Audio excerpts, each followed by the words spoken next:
میں نے ہمارے ایک مخلص ہیں، انہیں وہ اپنا نیا مکان بنا رہے ہیں، 3 مکان بنا رہے ہیں ان کی فیملی.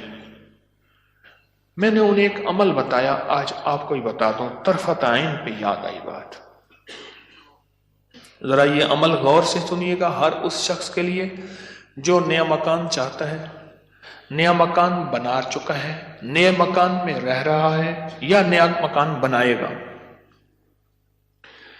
میں نے کہا آپ نے نیا مکان بنایا ہے، ان قریب شفٹ ہونے والے ہیں، منتقل ہونے والے ہیں، اس کا کوئی حل بھی کیا؟ سب سے پہلے اس نئے مکان میں 3 نقصانات ہیں، اور آپ نے ایک بات اکثر سنی ہوگی، ہمیں گھر راس نہیں آیا، مکان شفٹ کیا، یہ حادثہ، یہ واقعات، جانی نقصان، مالی نقصان، پریشانیاں، مشکلات، مسائل، ہمیں لوگوں کی نظر کھا گئی، یا یہ فلاں فلاں، آپ نے سنا ہوگا. آج میں اس کا راز بتاتا ہوں، یہ ہمیشہ راز یاد رکھیے گا، اور میری یہ بات ضرور پھیلائیے گا، بتائیے گا، لوگوں کا نفع ہو جائے گا، بھلا ہو جائے گا. نیا مکان جب بھی بنتا ہے، اور جتنا خوبصورت ہوگا، جنات کو بڑا پسند آ جاتا ہے.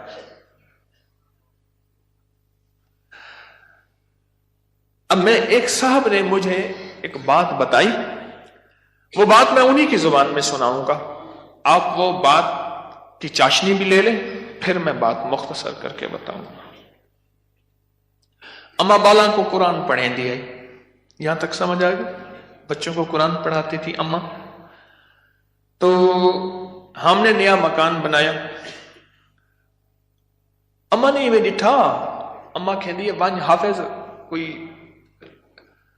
درخت دی ساوی لکڑ بھانا، چمک بھانا، شاخ توڑ کے لیا تازہ. اما تازہ چاخ لو کے اوپر چڑھ گئی، نیا دمار پوے، خدا خراب کر رہے، گلو سڑو، میرا گھر تک نظر یہاں، نکلو ہی تم، نکلو. کرے اما ایسی دیواروں کو مار رہی، ایسی. ہم نے کہا یہ پتا تھا اما کے پاس جنات بھی پڑھتے ہیں، آتے بھی ہیں، اما جنات کا دم بھی کرتی ہے، ہدیے کھانے وغیرہ بہت آتے تھے ان کے گھر. میں نے بھی اماں کو دیکھا ہوا تھا، وہ میری نانی اماں کی بہن بنی ہوئی تھی، ایک دوسرے کو ہدیہ دینے لینے کرنے. نانی اماں کی طرف سے ہدیہ تھوڑے جاتے تھے، ادھر سے زیادہ جاتے تھے، کہ نانی اماں کی جیب سے جاتے تھے، ادھر سے ہدیہ آتے تھے، تو اتنے ہوتے تھے کہ وہ تقسیم ہوتے تھے. تو کہ نانی اماں، میری اماں نے نا مار مور کے ہانپتی کانپتی اماں آ گئی، کہہ رہے بس نکل گئے. اماں کیا ہے؟ کہہ رہے نیا مکان بنایا، ان کو اچھا لگا، گزرے جا رہے تھے، اوپر جو سیڑھیوں کی بمٹی تھی وہاں جا کے انہوں نے اپنا ٹھکانہ لگا دیا، مٹی لینے پہ ہاں اپنا سامان لگا رہے تھے، تو مجھے نظر آ گئے، نکال کے آئی ہوں. اچھا یہ ایک نہیں کئی واقعات ہیں.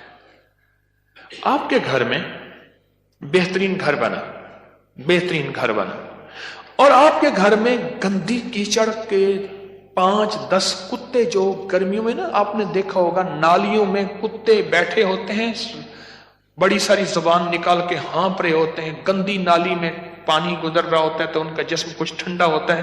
وہ گندی نالی والا کتا جب اٹھ کے نا اپنے بدن کو چھاڑتا ہے تاکہ کیچڑ وغیرہ، آپ کے گھر میں کتوں کا ریوڑ گھس آئے گندے، تو گھر میں کیچڑ ہوگی یا عطر کی بارش ہوگی؟ بدبو، غلاظت، نجاست، خباثت، یہی کچھ ہوگا، اور کیا ہوگا؟ جس گھر میں شیاطین آ جائیں اور شیاطین کا پورا قافلہ آ جائے اور فیملی آ جائے، جو کہ ہر بیت الخلاء میں ہوتی ہے، خبث اور خبائث، مذکر اور مؤنث، مائی اور جوان، ہر بیت الخلاء میں ہوتے ہیں. جو جتنا بیت الخلاء کو ٹائلیں لگا دے، لگژری بنا دے، ہمیں دھوکہ ڈال دیا اس ٹائلوں نے اور شیشے نے اور کمکموں نے. میرے کملی والے نے فرمایا ہر بیت الخلاء میں فیملی رہتی ہے. بھائی میاں بیوی ہوگی تو بچے ہوں گے نا، تو میں فیملی ایسے تو نہیں کہہ رہا. خبث اور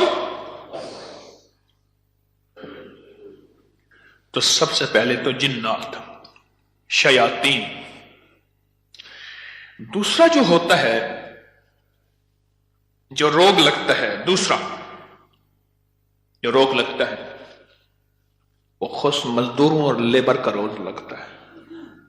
غور سے سنیے گا، کتابوں میں لکھا ہے اپنے دھوئیں سے اپنے پڑوسی کو تکلیف نہ دو.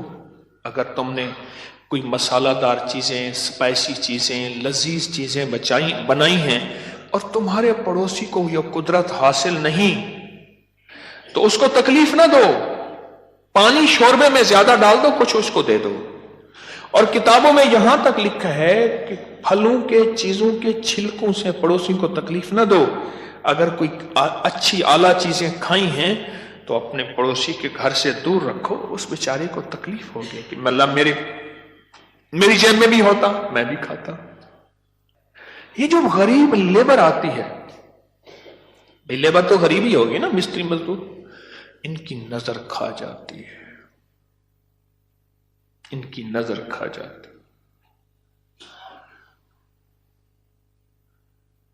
میں نے بکریاں رکھی، 8 بکریاں تو ذبح ہو گئی اور لیبر کھا گئی، 9ویں جو ہے آخر حرام ہو گئی، اور چھری کے نیچے بھی نہیں آئی. میں نے کہا نکالو یہاں سے بکریاں. 8 تو چھری کے نیچے آئی اور 9ویں جو ہے وہ خود حرام ہو گئی. اور تیسری اور آخری چیز، یہ میں آپ کو کہتا نا گھر راس نہیں آیا، یہ میرے پاس بہت واقعات آتے ہیں. اس کی نظر ہوتی ہے، لیبر کی ہوتی ہے. اور بعض بندے ایسے ہوتے ہیں، اب تو سائنس ایول آئی اور بیڈ آئی پہ جاؤ، میرا لفظ لکھو سوشل میڈیا پہ، نیٹ پہ، پتہ نہیں کہاں، فیس بک پہ، ایول آئی بیڈ آئی. اب تو پوری دنیا کی سائنس نظر بد پہ پاگل ہو چکی ہے. پہلے کہتے تھے یہ ان کی قصے کہانیاں ہیں. ارے میرے کملی والے نے فرمایا، اور سائنس اس کی ریسرچ کو کہے سچ نہیں ہے تو ہو کیسے سکتا ہے؟ ہو کیسے سکتا ہے؟ حضرت علی کرم اللہ وجہہ کے فرامین بہت زیادہ نظر بد پہ، حسنین کریمین کے فرمان بہت زیادہ، آل رسول اصحاب رسول کے فرمان بہت زیادہ، واقعات بہت زیادہ، تجربات بہت زیادہ. اور تیسری اور آخری چیز انہیں میں نے بتائی کہ بعض اوقات ہم اپنے رزق حلال سے کسی سے سامان لیتے ہیں اور اس کا رزق مشکوک ہوتا ہے، اس نے کاروبار مشکوک رزق سے کیا ہوا ہے، اس سے میٹیریل لے رہے. غور سے سمجھے گا، باریک نقطہ ہے.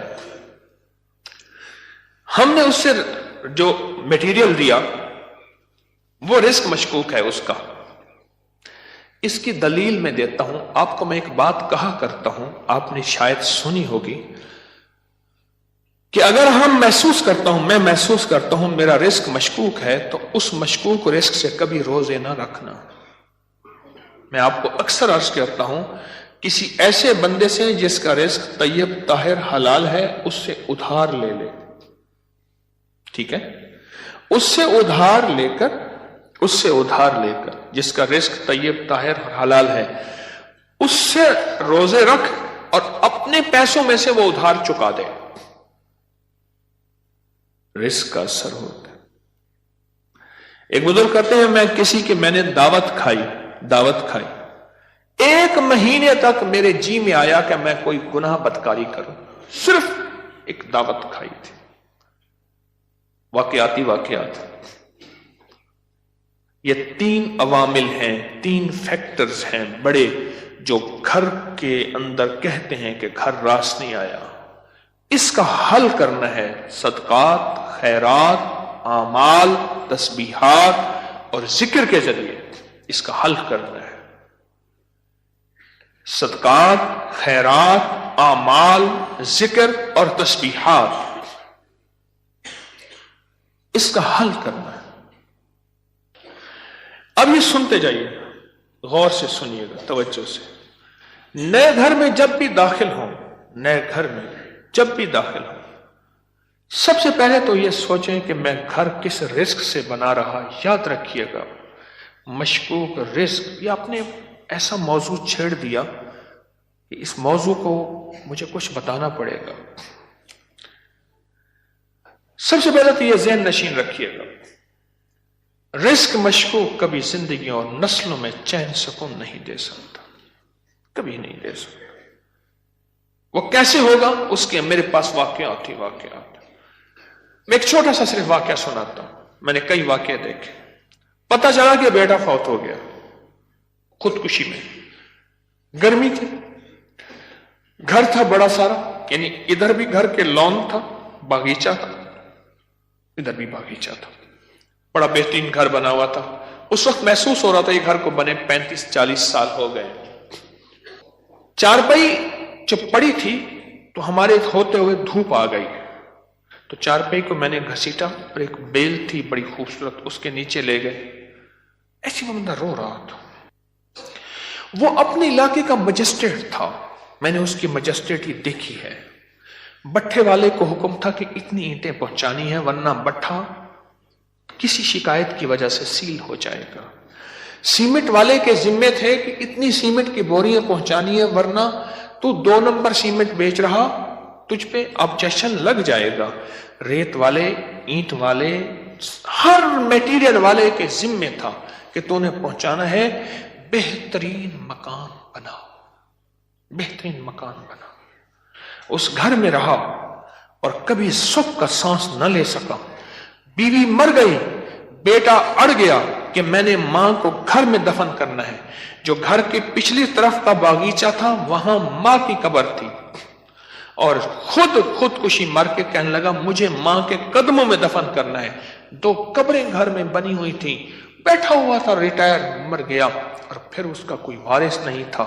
وہاں پتہ چلا اس شہر میں کہ ہمارے مرشد آئے ہیں، کچھ لوگوں کو بھاگے بھاگ آئے۔ ایک بابا آیا ریٹائر، تو میں نے کہا بابا جی مرشد بس میرے گھر چلیں، دعا کر دیں، کھانا کھا لیں۔ میں نے کہا کس لیے؟ میری دعائیں ہوں گی۔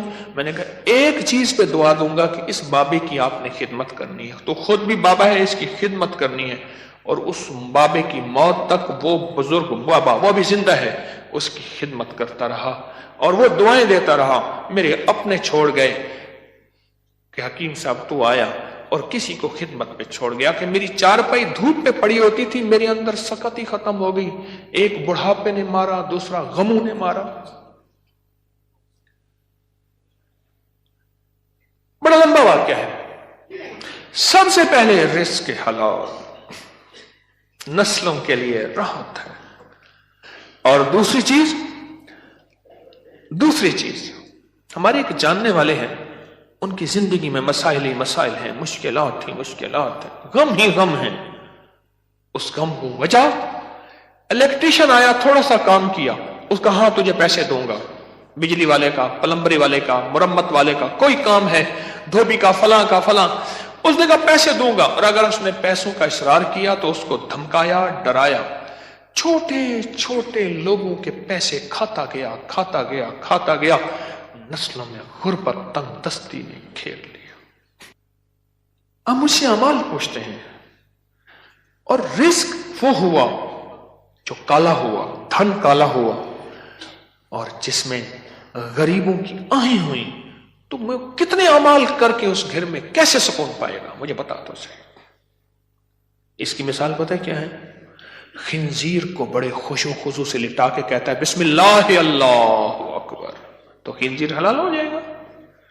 کتے کو لٹا کے تو کہیں بسم اللہ اللہ اکبر، چھری بھی تیز ہو، قبلہ رخ بھی ہو، باوضو بھی ہو، اور تکبیر بھی پوری پڑھ، تو کتا حلال ہو جائے گا؟ خنزیر حلال ہو جائے گا؟ نہیں ہوگا۔ کوئی بات نہیں، گھر چھوٹا ہے، کوئی حرج نہیں۔ ان چیزوں کے خیال کر کے اب عمل بتا رہا ہوں۔ گھر میں 81 دفعہ سورت یاسین، جب نئے گھر میں داخل ہوں 81 دفعہ سورت یاسین مل کے بیٹھ کے خود پڑھیں، کرائے کے بندے جمع نہ کریں۔ 81 دفعہ سورت یاسین، اول آخر 7 بار درود پاک، ہر دفعہ بسم اللہ الرحمن الرحیم مل کے پڑھ لیں۔ ایک دوسرا، ہر کونے میں 11 دفعہ آیت الکرسی مل کے پڑھ لے۔ کوئی اس کونے میں گھر کا بندہ پڑھ لے، کوئی اس کونے میں، گھر کے چاروں کونے میں 11 دفعہ آیت الکرسی، اور ایک دفعہ گھر کے درمیان میں 11 دفعہ آیت الکرسی، 2